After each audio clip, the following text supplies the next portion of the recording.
Chapter 1. Just Right. Another word for creativity is courage. Henry Matisse. Just right. Don't worry if what you're writing is good or not. Don't worry about whether what you're writing is poetry or not. Don't give any thought to whether it sounds like poetry you've heard or read before. Just write. Trust your gut and just write. Don't write for anyone else. Write for you. Write about what you know. Write about what hurts and write about what you love. Write about what is happening right now in your present experience. Sometimes you're so exhausted you can't move. You're on the underbelly of your wave. That's okay. Be exactly where you are. Write it. Other times you have so much energy you feel like you can fly. Great.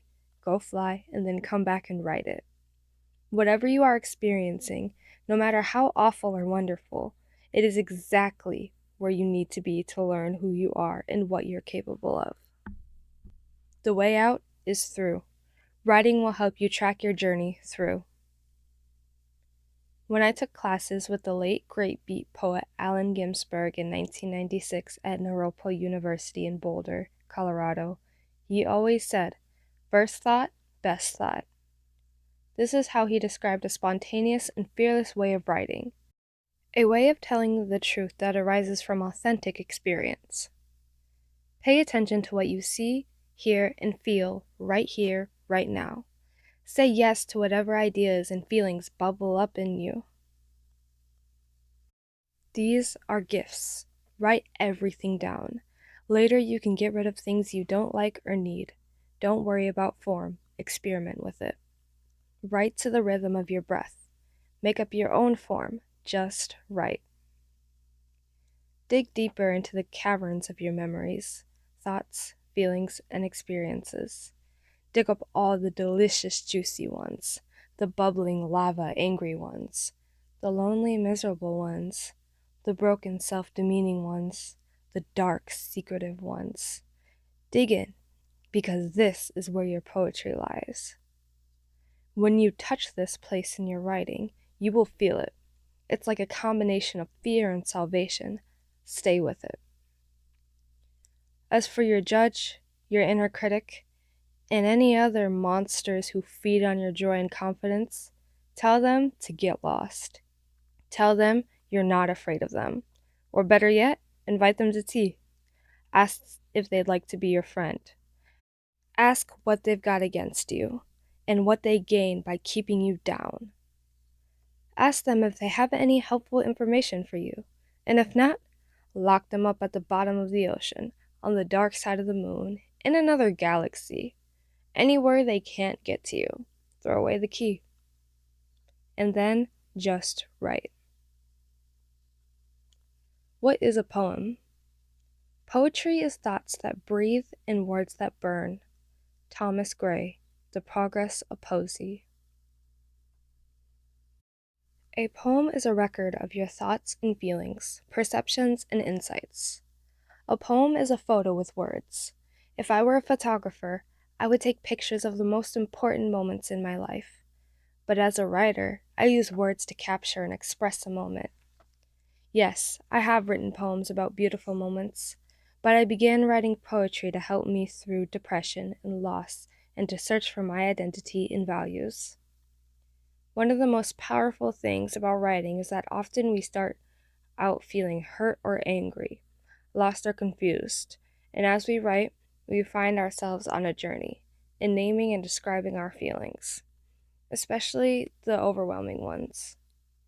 We write our way out of the chaos and into clarity. Each piece of writing becomes a map of our journey into and through the maze of our thoughts, feelings, and identity. Writing teaches us to trust ourselves, to stay connected with ourselves through challenging experiences, to write our way through inner storms, and to come out the other side clearer and stronger. Poetry Toolbox. A handful of tools will help you bring your poems to life. In the next few pages, I offer suggestions on how to find your writing voice, how to use imagery to paint a picture with your words, how to construct metaphor and simile, the hammer and nails of your poetry, which combine unrelated concepts to communicate volumes in just a few words. If metaphor and simile are your hammer and nails, then detail is your glue. The more detail you use, the more tangible your writing becomes. You can try your hand at editing and revising your poems. Some poems you'll want to flesh out with details, while others you may choose to whittle down to their essence, boiling them to the bones. Experiment with page layouts and line breaks to create the visual tone and reading rhythm of your poem. You can have fun choosing which point of view to write from.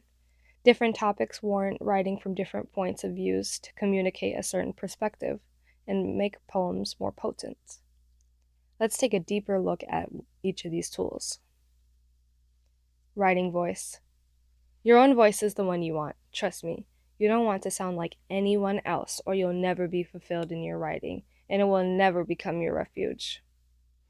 If you don't know where or how to find your writing voice, talk to yourself out loud, or record yourself speaking, and then do your best to capture your unique speaking style in your writing.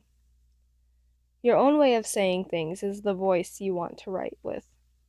If you have a few voices, try writing different poems using different voices. You might surprise yourself and find that when you start writing, a new voice comes through, one that is able to say things you didn't know how to say before. Stay curious. You'll know when you found your voice because you won't be able to stop writing. A floodgate will open to you. You'll feel as if you're plugged into an electrical outlet. Time will slow down. Everything you need will be there. Words will come like liquid and lightning, and you will feel deeply, wildly alive. Imagery. We use imagery in poetry to paint a picture with words that capture what we want to communicate. With imagery, we show rather than tell.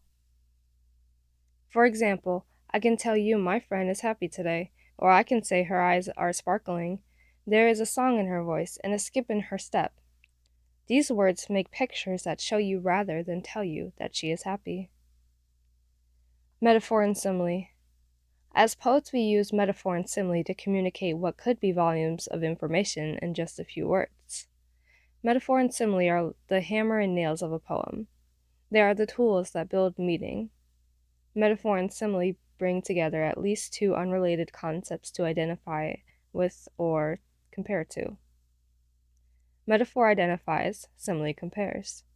With metaphor, we say something is something else. She is the sun, he is the ocean.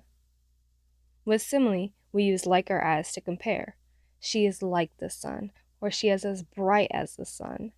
He is like the ocean. He is as deep as the ocean. You know a lot about someone who is bright as the sun or as deep as the ocean without needing any more spelled out for you. Metaphors. My heart is a garden. My heart is a river. My heart is a sunflower. My heart is a hummingbird. My heart is a locked door. Write your own. Simile. My heart is like a rainstorm. My heart is like a song. My heart is like a lioness. My heart is as tight as a cage. My heart is as smooth as stone. Write your own. Flesh it out or boil it down. We usually do two things in poetry. We either flesh it out or boil it down. Poems crave detail. Fleshing it out means giving it all the unique and memorable detail you can dig up. Detail brings a poem to life. For example, I can tell you, today I had lunch under a tree and my friend walked by. Well, you might say that's nice, but who cares? But if I include specific detail, look what happens. Today, at 12:45 p.m., I was having lunch under the big maple tree on the corner of Stone Street and Stewart Avenue. I was eating a tuna fish sandwich with pickle relish and too much mayo on toasted 7-grain bread, when my friend Johnny walked by, carrying an old LP under his arm. I kind of have a crush on Johnny. As he walked by, he smiled at me, just slightly, out of the corner of his mouth. The difference is in the detail, making an unremarkable event memorable, but I can also boil this story down to its bare bones. Today, I was eating lunch under a tree, and Johnny walked by. He smiled at me. Here we have only the most important points of this moment. The sparseness of the piece is evocative. We're told just enough to imagine the feelings that arise when Johnny walks by and smiles. Try fleshing out some of your poems with specifics and details, and boil others down to the bones. Point of view: first, second, and third person. It's fun to write from different points of views. First person is the I-we perspective. Second person is the you perspective. Third person is the he, she, it, they perspective. Try them all and find what works best for you. Different writing invitations may call forth different points of views, depending on the topic and the angle you want to communicate. Allow yourselves to explore and experiment. Perhaps you find it's easiest to write in first person from your own perspective, as if you're sharing your own experience. I hiked up the hill today, and when I got to the top, I saw a snake slither through the grass. Or you can write in second person, as if you are writing to or about someone else, inviting the reader to imagine they are having the experience. You hiked up the hill today, and when you got to the top, you saw a snake slither through the grass. Or in third person, writing about someone else, you can create interest in another person, more distance and objectivity, and perhaps suspense. She hiked up the hill today, and when she got to the top, she saw a snake slither through the grass. Choose whatever you like. Try them all. Editing and revising. This book is about helping you get your writing flowing and building a relationship with your writing, and not about editing per se. But I do want to share a couple of ideas about editing and revising. Many people don't enjoy editing and revising, while others find it gratifying, like solving a puzzle or composing a song. I edit my poems hundreds and hundreds of times before I ever think of submitting them for publishing. If you're interested in editing and revising, think in terms of fleshing out your work or boiling it down. Consider adding detail and specifics to enliven a poem and make it unique and memorable. Or make it lean by boiling it down to the bones, so only the essential nuggets remain. Work with imagery to show rather than tell. Experiment with metaphor and simile to find the combined concepts that communicate volumes in just a few words. Play with punctuation. Punctuate certain poems and don't punctuate others. Read your poem out loud to yourself, listening for the rhythm, musicality, and melody. Where do the pauses go? Where do you stop for breath? When you get the lines and flow exactly right, it might sound crazy, but it's as if something in the universe rings. You'll know when you feel it. Page layout. How you place your poem on the page creates the visual tone and tells people how to read your poem. For example, where does a line break go? A line break is simply where you end one line and move down to the next line. Where you pause and where you take a breath in the rhythm of your poem is usually where your line breaks go. Where one idea stops and another starts is usually a good place for a line break or a new stanza.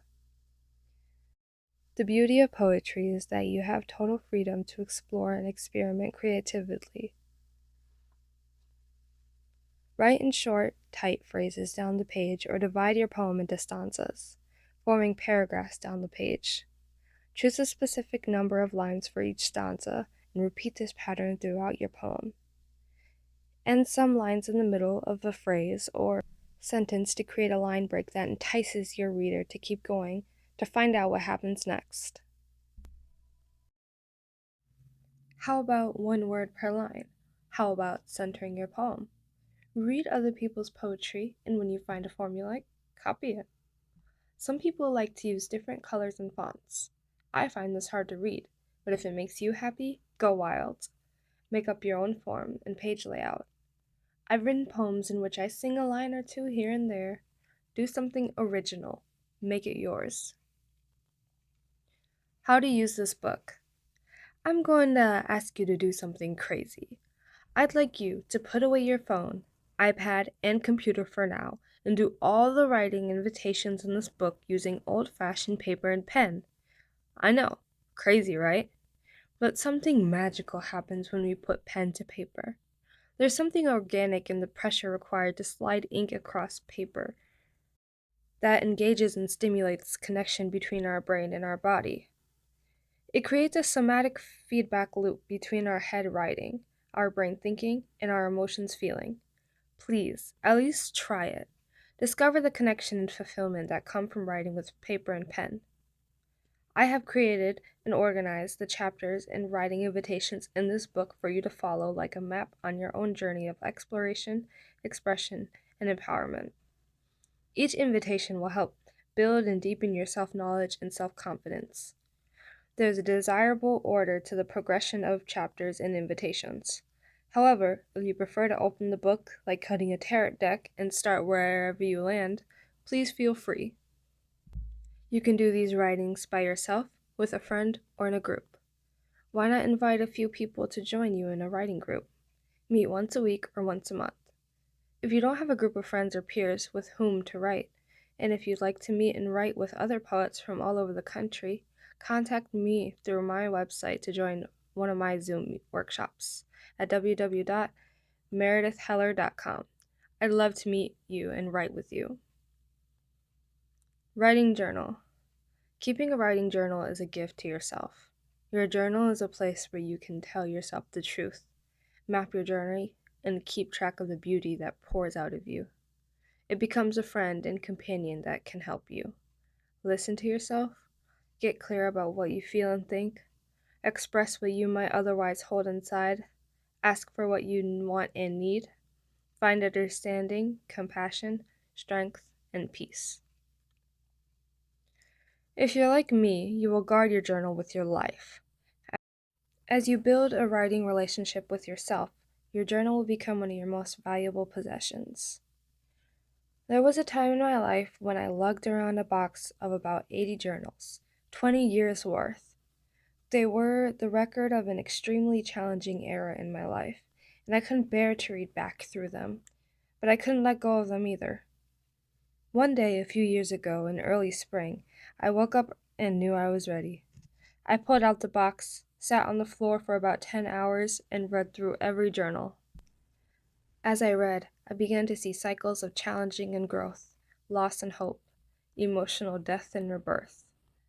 I tracked my wounds and my resilience. There was so much in my past I wanted to push away, but I am reading my old journals. I was able to integrate all the experiences and reclaim the lost and neglected parts of myself. I developed a new compassion for myself and respect for what I had endured and how I'd grown. When I finished reading all the journals, I sat on the floor with tears and snot running down my face. Pages scattered all over the floor that I ripped out to save and develop later. And I thanked myself for writing during the many years of struggling to find myself. Then I took the journals to the dump. Afterward, I felt cleansed, as if I'd shed a heavy skin I'd been carrying around with me for a very long time.